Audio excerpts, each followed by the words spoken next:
start with these town hall meetings, including the one the president had today in Portsmouth, New Hampshire. William Kostrick's a protester who came to the town hall meeting today with a gun. Mr. Kostrick, why did you come to the president's town meeting today? Well, Chris, first I'd like to correct... No, why did you come to the meeting? I came to the meeting to be heard. And what did you want to say? I wanted people to remember the rights that we have and how quickly we're losing them in this country. And what rights are we losing that you wanted to talk about at the meeting today, at the town meeting on health care? There are a litany of them. It doesn't take a genius to see we're traveling down a road at breakneck speed that's towards tyranny, away from liberty, and that has much to do with excessive taxation. One party wants to take our money and bail out corporations. The other one wants to take our money and bail out welfare cases. Neither party wants to listen to the people who believe that they own their property and what we earn is ours. Who did you vote for last November, sir? Do you mind telling me? You don't have to if you don't want to. Ron Paul. Okay, you guys voted for Ron Paul. What do you think of President Obama?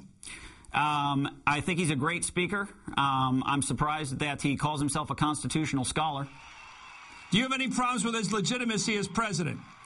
I don't. You don't. No. You're not part of the birther movement or anything like that. You don't have a question about whether he was born an American. I've read the material. I don't really know anything about that. Wait a minute. Where are you on that issue? Where are you on the issue of whether he's a legitimate president of the United States? Do you believe he is, or do you believe he isn't? Well, as I say, I haven't done any of the research into it to be able to make any claims on that. I mean, that's for lawyers and other people to decide. So you're not making any claim that he's not a citizen? I am not making that claim. Okay, let's ask about the presidency and what he's trying to do with health care. You brought a loaded gun. Was your gun loaded today? Wow. Who would be silly enough to carry an unloaded firearm? I'm only asking. You're answering the questions. Who's yelling now? Okay, that's on the tape. Why did you bring a loaded gun to a public meeting?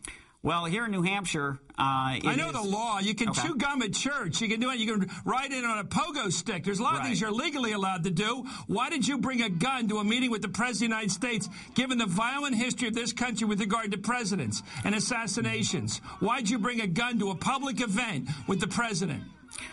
Well, Chris, you know the history of this country. If you love this country, you know its history.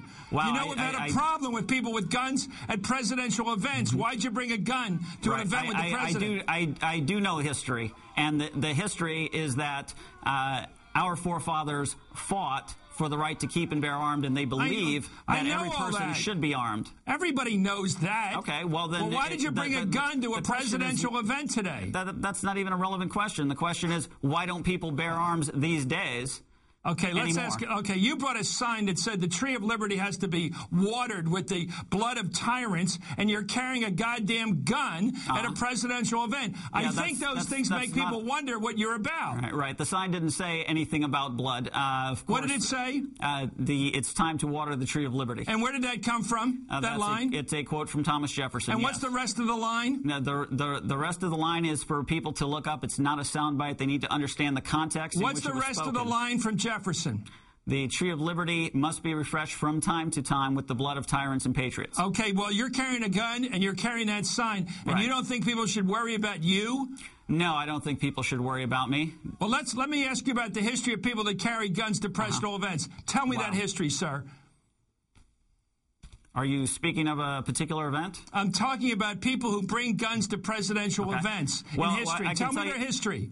I'll tell you this, Chris. We just started new history. I was there today. Oh, you started new history. There was a peaceful rally. No one was injured. Okay. No one on our side was alarmed. People in New Hampshire are used to seeing firearms. No one from New Hampshire was alarmed. Maybe some of the people they bust in from Massachusetts were alarmed, but we're not really concerned about them. Well, what is wrong with the people from Massachusetts? You know, they already have their health care scheme and their socialism going in their state. They should probably keep it over there. Now, let me get back to your belief. Do you believe that our fundamental rights as a republic, the limited government, the notions that people or individuals are supreme, you believe all that's at stake here?